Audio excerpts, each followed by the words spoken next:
If you own an e-commerce store and you're looking to increase your conversion rate, you probably know there's a lot of the things that you can change on your Shopify store, but you're unsure what is the next thing that you should test and optimize. And in this video, I will show you the best method that you can determine what's the next thing that you should test and implement on your Shopify store to increase how much you profit from it. It's called the ICE method, and this is the Google Sheet that we have for each of our clients. So basically, it's a method in which you list out all the observations that you have gathered from your data, such as post-purchase surveys, Google Analytics, heat maps, or any other tools. Then you have the proposed test or the improvement, which is based on these observations that you have gathered. And then we want to rank these tests based on 3 metrics. The first one is impact. So how big of an impact will this change be on your profitability? Then you have the confidence. So how confident you are that this A/B test will increase your profitability. And then you have the ease, which is the how easy to perform this test is. So all these metrics, you want to score them from 1 to 5. And when you score them, you will get the total, which is the ICE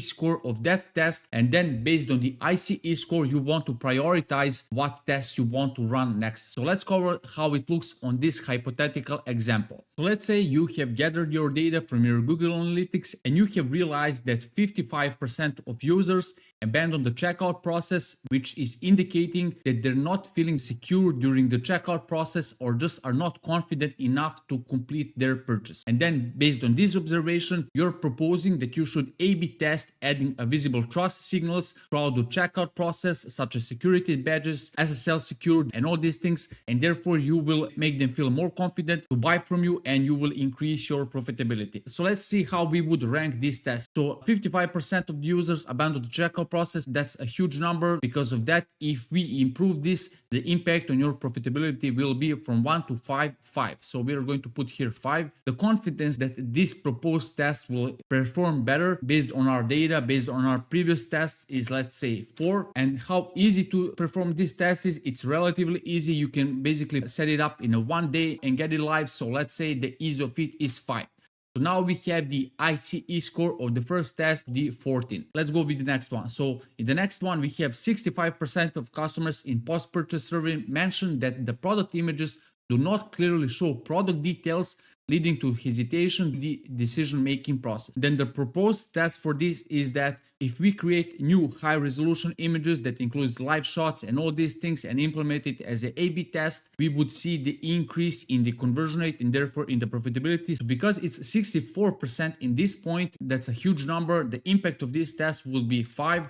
The confidence of this test is also 5 because we have a lot of the people, and usually better images will help you with your above default, which will help you with increasing your conversion rate. So let's go, it's 5. But the thing with this one is that it will take you more time to create new photos. You need to get the models going, you need to get the editing and all these things. So the ease score is going to be 2.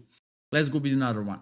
In the post-purchase survey, 20% of respondents mentioned confusion about the return policy, indicating that the information was either unclear or difficult to find, leading to hesitation during the purchasing decision. So what is the proposed test? The proposed test is test adding clearly visible easy returns banner on the product page and throughout the checkout process so that they see that you have the return policy and it's easy to return and all these things. And that way you will increase your conversion rate. So the impact for this test wouldn't be high because it's only 20% from the post-purchase survey. So let's say the impact score will be 3. Then the next one is confidence. Let's set the confidence as 4.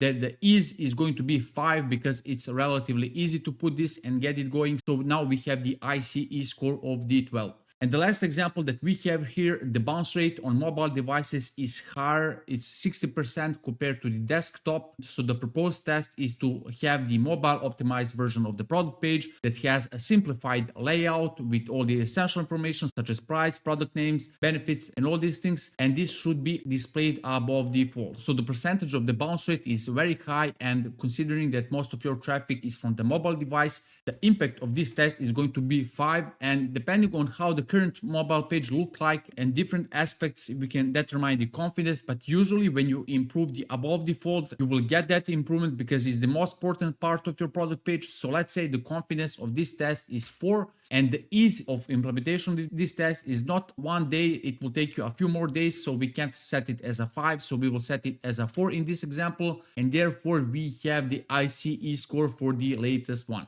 So now that you have scored all your tests, you want to see what's the next one that you want to run. So we will just click on this one, then sort Z to A, and we have our test in the order of the highest ICE score. We want to set this one as a green one, this one is a yellow one because it's going to be second one, and the last ones are going to be these ones. So now what you want to do, you want to start this test the first because it is going to give you the highest ROI, it's high impact, it's a high confidence, and it's very easy to implement.